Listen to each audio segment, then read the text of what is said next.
and welcome to the show.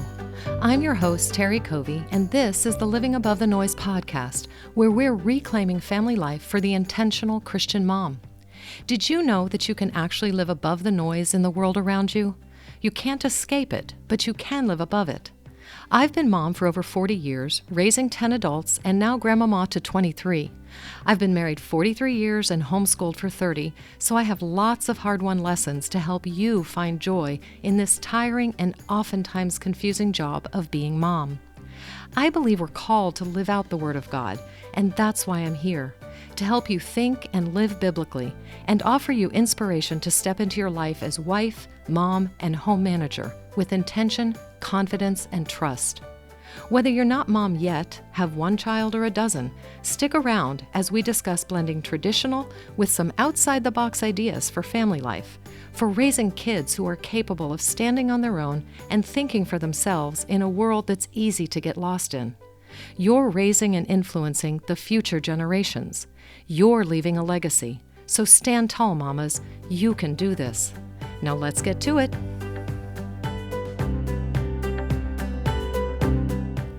Welcome to episode 2. I'm so glad we're together again. Let's start at the very beginning with setting our foundation for our family on solid ground. And of course, solid ground in a family begins with God's design for marriage. Okay, let's start with being real. Marriage is hard, and don't let anyone tell you it isn't. Maybe for a few it isn't, but not for most. For most, it takes work over the long haul. When we get married, we're living with an entirely unique from us human being, one who has different desires and dreams and habits and, yes, sins.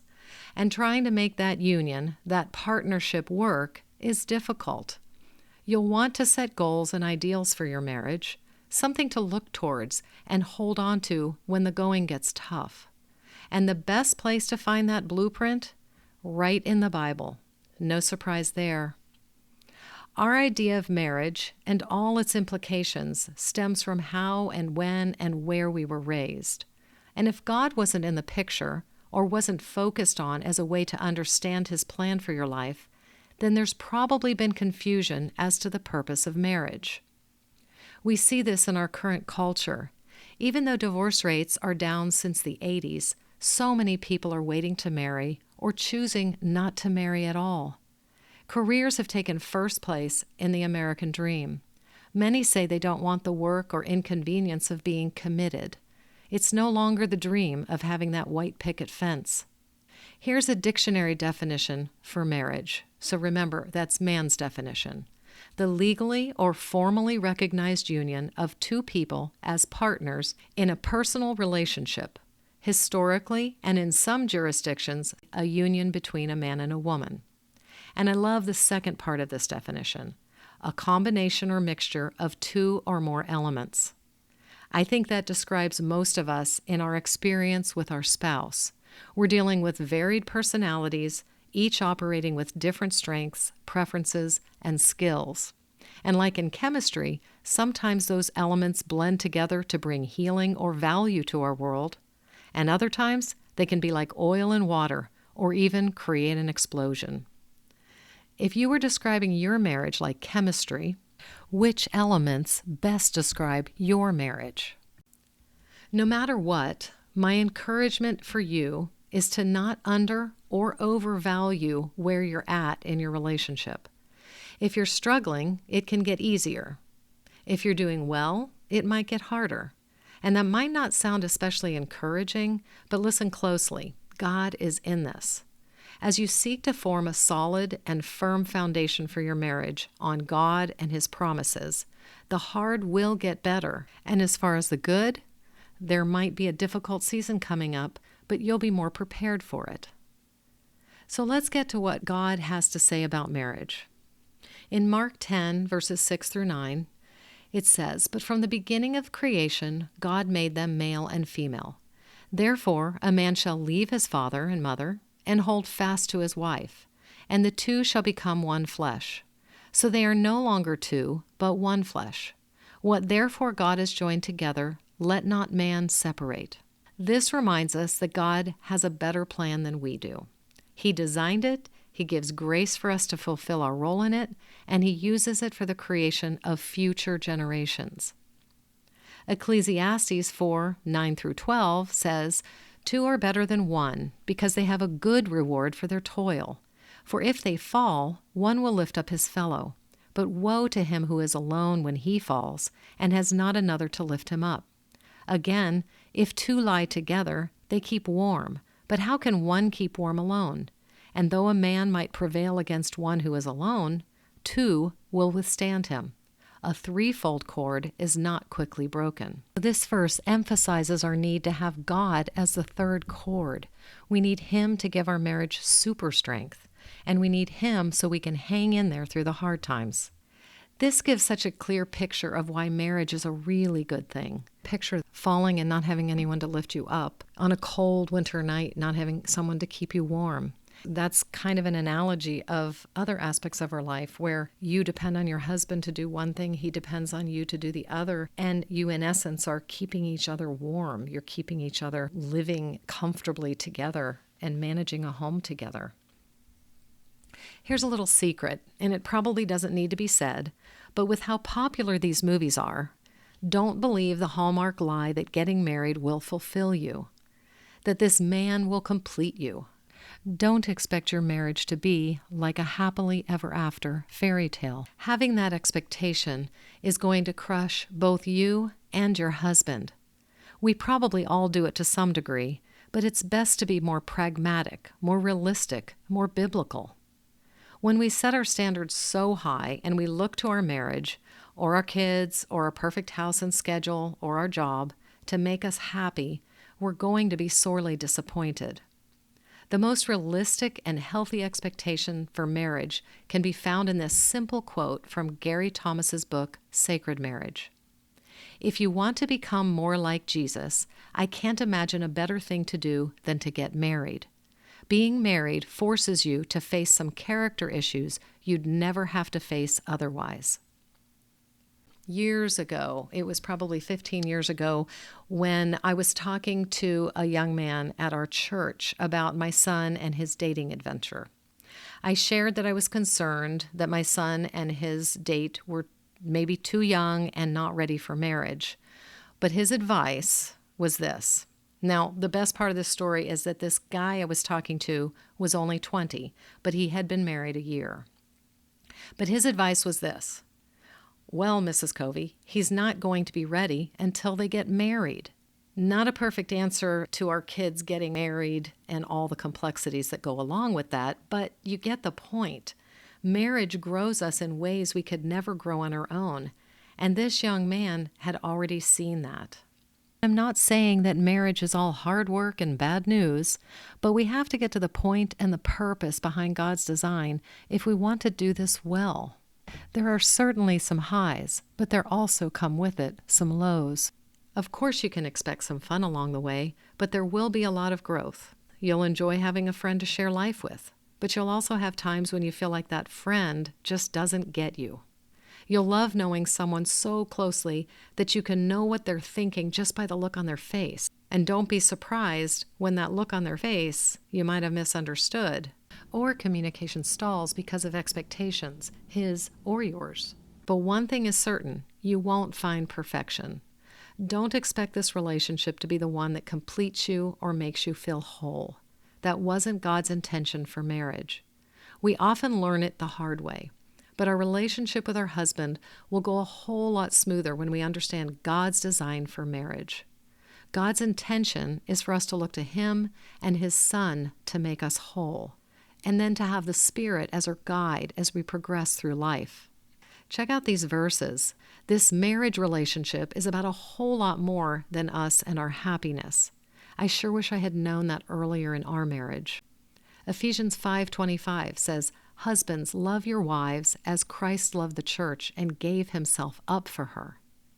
Ephesians 5:33 says, "However, let each one of you love his wife as himself, and let the wife see that she respects her husband." Colossians 3:18 and 19 say, "Wives, submit to your husbands as is fitting in the Lord. Husbands, love your wives and do not be harsh with them." These were given to us to combat our selfishness, our sin, our need to be right. They were meant to help us love and respect in the middle of the tough times. I know I don't do that very well, but these verses are a constant reminder, a constant check for my mind. We all know what it feels like to encounter each other's bad habits, harsh comments, or avoidance of the real needs. After all, we're human. But the big question is, how do we respond? And that's what's most important here. Our marriage counselor asked us a question the other day. He asked, are sinful responses or actions really options? Now think on that one for a bit. Are sinful responses or actions really options? It makes sense that we can comfortably and intellectually say that of course these aren't an option. But my snarky side was thinking, well, sure it's an option. Why do I think that? Because too often I choose it or my husband chooses it. But while we can think of these as options, if we're really following Christ, really trusting in His work on our behalf, really living in grace, then these actions actually can't be an option to us. The point isn't that we're striving for perfection in our life, because we know that's impossible. But if we place our values and our trust in the heart of Christ, loving and serving Him, then we actually can't choose those responses. We won't let ourselves. Can you picture that? It was kind of an aha moment for me, and I've been thinking about it ever since. If you're a note taker, write this one down. Take time to ponder it, what it would look like in your living color day-to-day life if you knew you couldn't allow yourself to respond wrongly, to actually not let yourself go there, to require of yourself a different response or action, kind of like we do at church or with our friends. Here's a thought. Why is it we ask our kids to behave, to not get snarky with us, but we go ahead and let our husbands have it when things don't go our way? But we'd never do these things in public. So here's some questions to ask yourself. What am I actually giving myself freedom to do that I really shouldn't? What bad habits have I allowed to sneak into my marriage?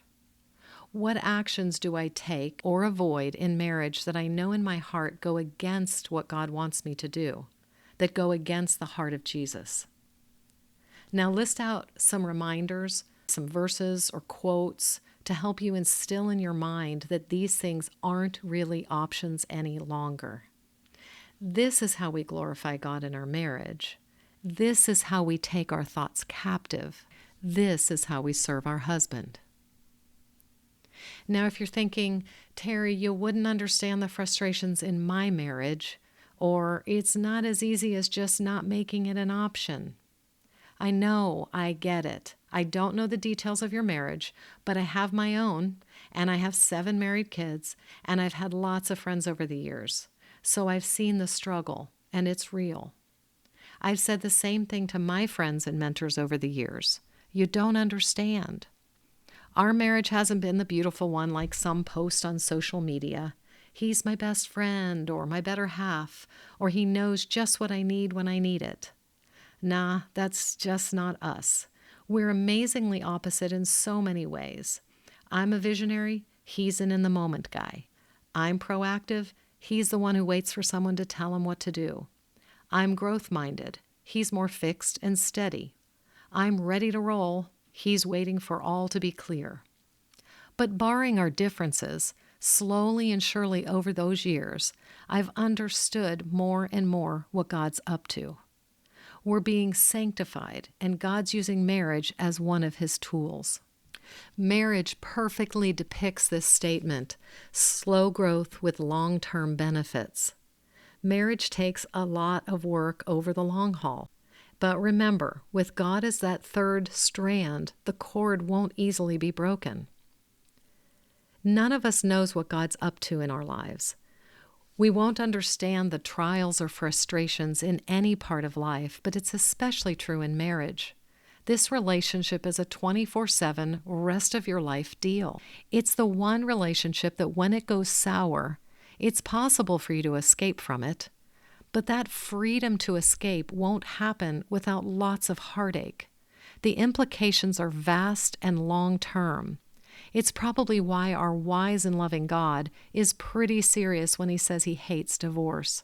He's looking out for us, for our kids, and for their kids.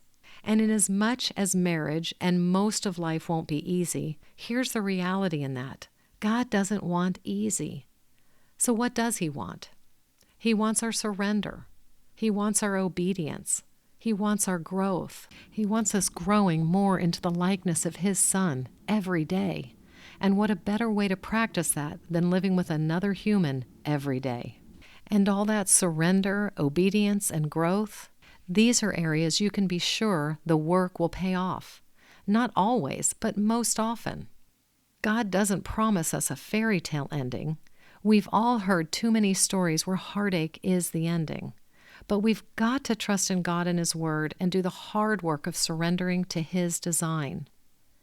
It's easy to forget why we're married, how this team we've created was given by God, how we're to bless one another. We get so caught up in the arguments and the petty disagreements. Let's remember that 3 chords deal. Purpose to be a strong chord for your man. And don't forget, God's that 3rd chord. So we talked about some of the hard stuff, and perhaps it's easy to get focused on that, but that's where the lessons and the growth and the learning come in. But let's not forget to look for the blessings. Here are a few of mine. The years and years of memories we've had together, the holidays, the celebrations, the birthdays, the children we've made together, the projects we've worked on, the choices we've made, the moves all around the country over 4 decades. And even when sometimes we feel like we know each other too well, even that's a blessing, one that comes from years of life together. Now it's your turn. Push pause and make a list of your blessings.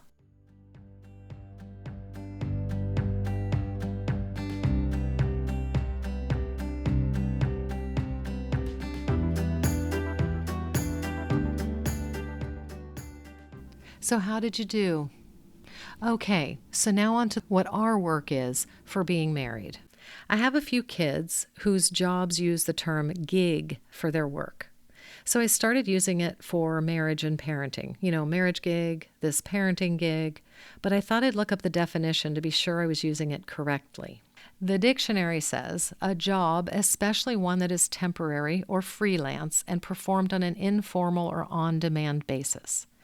It actually came from the 1920s from jazz music, meaning an engagement or concert, employment or job. So in reality, our home jobs aren't technically a gig because they aren't temporary or short-lived. I know I wish they were. But in reality, they're the most important, most permanent jobs that we have. But seeing them as an engagement, and they are a job, and they certainly fit the bill for on demand, I'm happy to keep using it. Plus, it's just a fun word. So when I call this a gig, I hope it reminds you that you've been given a job as a wife. And just so you know, just writing this podcast has had me doing some serious soul searching right along with you. One thing I learned in my life coach training is how important it is to become aware. Become aware of your attitude, your emotions, your fears, goals, or lack of them. Not in a selfish, all-about-me way, but in a way that reveals truth and your need for God and your need to obey his ways, and in a way that also reveals what your true heart's attitude is, where things are really coming from. Become more aware of your spouse and how he's wired. Here are some questions I'm going to be answering, and I hope you will too. Do you take being a wife as seriously as you take your responsibilities for any other work you do? Do you give as much energy to your marriage or parenting or creating a wonderful, beautiful home as you do to a job you get paid for? We don't get paid for these home jobs, but we do grow rich in the rewards as we do them for the glory of God. How do your husband's habits or aspects of his personality make you feel? Both good or bad. When you're annoyed, can you picture what your husband might be dealing with in his season of life? And more importantly, Are you aware of how you respond to what's caught your attention? In other words, what frustrates you or angers you or even makes you happy? Are you thinking like Jesus and revealing his character by your actions or even by your thoughts? Or are you letting sin get the best of you, giving in to those habits? It's important to be honest, to get right to the core, as it gives us the best results. Like Paul teaches in Philippians 2, verse 3, do nothing from selfishness or empty conceit, but with humility of mind regard one another as more important than yourselves. So after all this talk about marriage, if your marriage still looks pretty dim in your view, well, I hope you'll find comfort from the fact that your Lord watches over you. So pray diligently, and listen for the Spirit, and also seek help where you can. My husband and I are seeing a marriage counselor right now. We need help with some old quirks and bad habits that are getting in the way, and it's been a really good thing to do this together. Don't hesitate to reach out for help. You, your husband, and your kids will benefit from it. And something else to remember here, something to remember about life, we never really grow up. We're just moving forward in the maturing process. As much as you or I don't want to admit it, we actually never really arrive, not until heaven, that is. So I say, let's enjoy the journey. Let's build a better relationship with that man God destined to be your partner for life. And let's have a little bit of fun along the way. Remember the purpose of this podcast. It's to reclaim family life for the intentional Christian mom. That's you and that's me. So let's get to it together. That's it for this episode. What hit home the most for you? What aspects of marriage are your most enjoyable? Where are your biggest struggles? If you have something that's worked in your relationship, could you be a Titus 2 woman and share it here in this space? Or in your circle of friends? Marriage and choosing to make family your hub can be really lonely. We need each other. Reach out and encourage someone today. Coming up in the next episode, we'll be wading further into the water to discuss all the wonderful things and often sometimes confusing things that come with parenting. Follow me here so you won't miss an episode.